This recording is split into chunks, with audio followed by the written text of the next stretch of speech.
Damascus, Syria, a string of powerful blasts from the direction of a military airport in Damascus lit up the skies and shook the capital city in the early morning hours on Sunday, residents on the state TV reported. The explosions were seen under the coming from the direction of the Mesa airport, southwest of the capital. The airport has been targeted in a number of airstrikes in recent years that the government has blamed on Israel.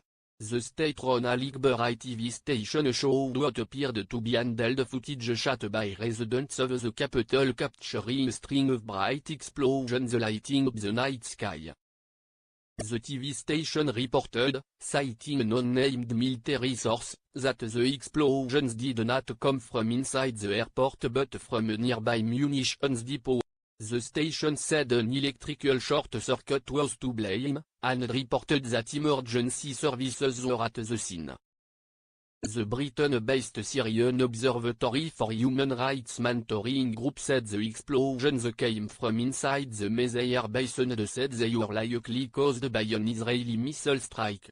Israel rarely acknowledges the strikes inside Syria but has said it would use military action to prevent weapons transfers to its enemies.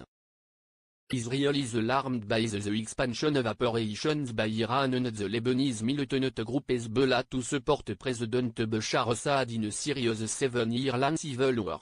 The blasts come at a tense moment, as the Syrian government forces prepare to attack the last refuge of the opposition in the northwest of the country.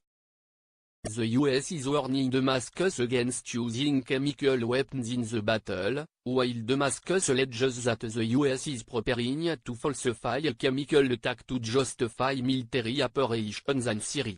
The US, France, and the UK struck military installations around Damascus in April this year after a chlorine gas attack against rebels under siege outside the capital.